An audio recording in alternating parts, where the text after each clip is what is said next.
Hi guys, welcome to my YouTube channel. It's me KB. मेरो चाहिँ face एकदमै ट्यानी भइरहेको थियो घाममा डढेर। त्यही भएर म चाहिँ आज एकदमै भाइरल फेस मास्क लगाउन गइरहेको छु। अगाडिको भिडियो चाहिँ मैले खिच्नै बिर्सेँ क्या। अगाडिको भिडियो चाहिँ मलाई लागिरहेको थियो मैले खिचिरहेको छु तर भिडियो नै भइरहेको रहेछ। सुरुमा अब यस्तै हुनेवाला छ कि पागल कुराहरू म गरिरहेको छु।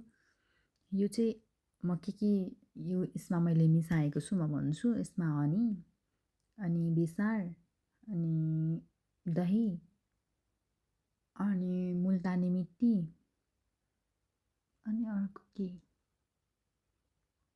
अनि कागती त्यो चाहिँ मिक्स गरेर अनि मैले चाहिँ आफ्नो फेसमा पुरै पोतेको छु किनकि मलाई अलिकति भए पनि यो आफ्नो फेसको ट्यानी हटाउनु छ।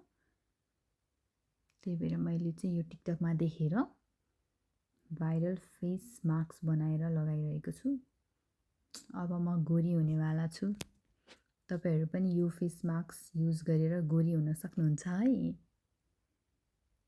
मलाई चाहिँ एकदमै हाँस उठिरहेको थियो। मैले अगाडिको भिडियो खिचेँ भनेको त खिचेकै रहेनछु कि पछि पो हेर्छु त अनि पुरा आधी लगाइसकेपछि अनि फेरि खिचेँ अनि फेसलाई मजाले एकछिन रब गरेर मैले धोएँ।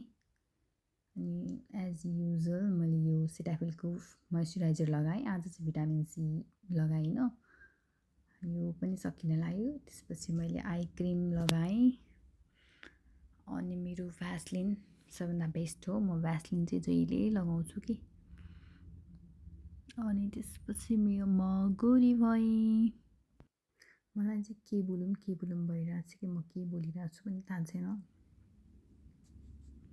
भ्यासलिन लगाएर म चाहिँ एकदमै मेरो ज्वरो चाहिँ पछाडि आइरहेको छ। उसलाई चाहिँ खालि त्यहाँ बाहिर बाल्कनीमा बसेर बाहिर हेरेर बस्नलाई खुब रमाइलो लाग्छ। Thank you for watching my video guys. Bye bye. See you. Good night.